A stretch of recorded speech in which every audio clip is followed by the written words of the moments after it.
All right, grown-ups, it's just our time. I love the babies, but to help you, I gotta speak my mind. This segment's here to help you grow with book reviews, lessons, and things you'll be glad to know. If your little one's restless or looking to play, send them to my other playlist. The read alouds there will brighten their day.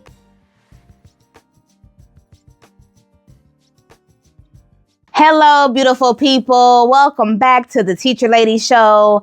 I'm Miss Erica, the Teacher Lady, your fairy godparent when it comes to sharing joyful stories and growing young minds. Now, on this segment on Behind the Book, we are going to go beyond the pages to get to the heart of the story. Today, we're talking about the beautiful and talented and inspiring Ida B. Wells, okay? So this week for our read aloud, one of our books was Ida B. Wells' Voice of Truth, written by Michelle Duster and illustrated by Laura Friedman. This is the story of Ida B. Wells and all of her work and all of her advocacy. So if you have not done so, be sure to check out the read aloud first. But in this segment, we're going to get to how to utilize this book as a resource to have a more robust conversation with your child. Now, every single week we have a different topic, and this week we have been diving into community advocacy and social justice. How do we teach our children to amplify their voice or their talents to enact change and to help those around them? And as always, we use books to be able to do so. All right, y'all ready? Let's grow. Summary in my own words. This story is truly a biography of Ida B. Wells' life. It is a very straightforward written book about all of her accomplishments and all of the things that she's faced, her hardships. And so if I had to summarize, I would say it's her life's work in a children's book. Definitely makes you think about how it is that you're contributing to, well, society and the people you care about most. Take home message and target age group. So the take home message is really multi-layered, right? Because there is a take home message of perseverance and kind of moving past all of the obstacles to do what it is that you feel called and led to do. There is a take home message of community advocacy and social justice, which we're talking about all this week, and speaking up for what is right and doing what is right. There is a message of fighting back and pushing back against injustice when you know something is wrong. And so there are really so many messages because Ida B. Wells is a powerhouse. She's not with us today physically, but she has had such an enormous impact on community that it is hard to speak of her as if she's not here anymore because her work still very much so comes through. So many take-home messages. In terms of target age group, though, I'm going to go a little higher this time, and I'm going to say 8 years old and up because the book is very straightforward. It does talk about the lynchings in which she fought against. It does talk about discrimination, segregation, a lawsuit that she won and then was appealed to the highest courts. So then she ended up losing, just all of these things that she was facing. And when you have a book that is so truthful, but can be gut punching because truth does hurt, especially in this country, you want to make sure that that child is able to hold a conversation around it. So I would say 8 years old and up is probably a good age for this story. Who this book is for. This book is for everyone, and here is why. If you are a young Black girl, you will feel like you're able to do big and major things, even when the world gets hard. If you are not Black at all and you just exist in America, you deserve to learn about the history of this country and the people who fought to make it right. If you are an educator, you should know and understand who Ida B. Wells is and the impact that her work has had. And that list continues. So this truly is a staple book. It is a book that you should have because it embodies American history. It embodies Black history. It embodies social justice, community advocacy, standing up for what is right, perseverance, and so much more. So because it is so packed with insights, with inspiration, and with history, I definitely recommend anyone go get this book. Glows. I have too many glows to count. It would be hard for me to not like a book that is about a person that I respect very much. So just the sharing of her story, the things that I did not know, like I had no idea that she was the one who started education for kindergartners in Chicago, Black kindergartners, just so much that she did that I did not know. And so definitely the factual information that was highlighted throughout the story is a glow for me.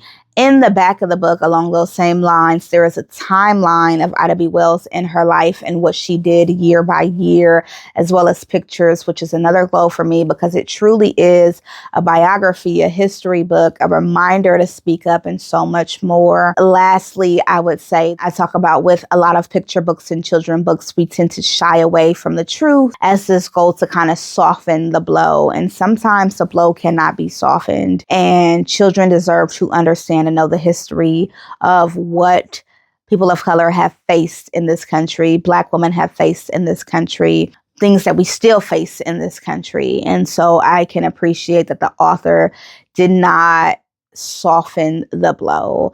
The book talks about lynching. It talks about discrimination. It talks about Ida B. Wells being put off a train because she refused to go to the section of the train where they were smoking. And she didn't want to inhale that. She didn't deserve that treatment. And so she was forcefully removed from the train. And so it really does speak around the hardships that were faced, but equally, it speaks about all of the accomplishments. My goodness, how much this woman had done when she was here and just how impactful. So that balance is definitely a glow for me.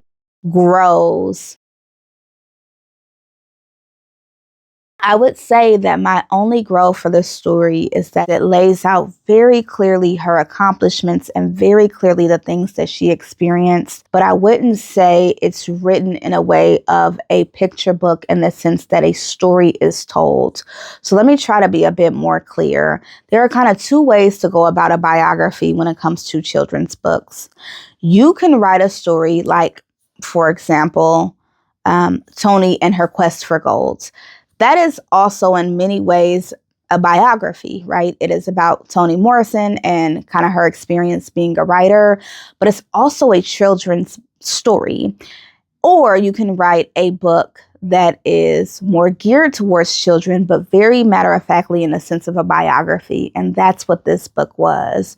And I would be intrigued in how we could turn this into a story book so that children could better understand her life and her work. And that would also allow the age group that I would kind of assign to this book to be younger. Because right now I would say 8 years old and up.